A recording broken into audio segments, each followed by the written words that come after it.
Okay, so in my Problems with the World 4 video, guy user Lucretius Caro writes, I've never seen anyone so confused in my life. You won't get it right until you start studying economics and the law. Philosophy here is only a tool to give the insight you need to take profit from these lectures. Please do note you have been brainwashed. Okay. He goes off to be much more polite about it, as if he's just saying he would like me on the Mises Institute Austrian School of Economics side of things. Yeah, not likely. The thing is, this is very much cognitive science. See, what did he say? Okay, I need to study economics and the law. Well, I was talking about the historical record about Athens and Rome as the two prime examples, where the city-state comes from, what were the business practices, loot and pillage, of those structures that underlie the power and the wealth of government as we know it. It's history. Now, if I study the law, what am I going to learn? That you have some semantic trick that things weren't illegal, and so I said they were criminals, but obviously it wasn't against the law. Well, it was against the law of the people that got raped and pillaged. Why would it only be Athenian law that counted? Is it the criminals' version of the law that counts only? So, screw that little game. And studying economics, what the hell does that have to do with the economics of Athenian, proto-taxation, where you actually go and collect them by going and stealing it? And then you become more parasitic and realize, well, if we just steal just the right amount to bleed them, not quite dry so they can keep, make them more to take. This evolution is a historical story. It's a historical narrative.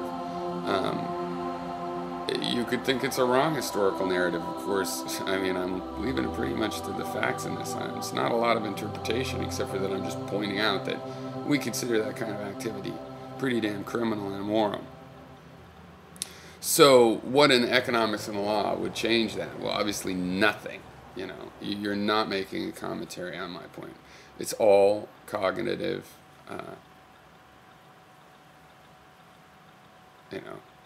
philosophy.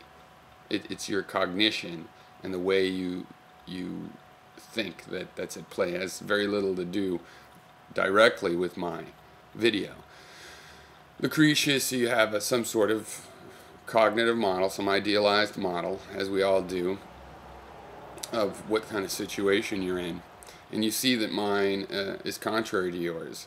And so you have a reaction. But the reaction is defined by your model, not by the nature of my actual model. You react and you think you recognized my idealized model as a particular model that you're familiar with. And then you must believe that that model that you falsely identified mine as suffers from a lack of education in economics and law. But it's not mine. You haven't sized mine up. I'll bet very much you don't really get it. For one thing, I don't really understand why, Austrian school type, why would you, the type of people that go for that, there's all kinds, but a big majority would probably do well to remember my story of the origin of our current system, right? Because it's a tale that actually goes along with some of their themes, and it can be told in 5 minutes in terms of history people know about and values people share. All right, so that in itself is somewhat interesting. If you object to anything in that video, Lucretius, then you need to study the history more. I gave a 5-minute bit of history of the undeniable points of it.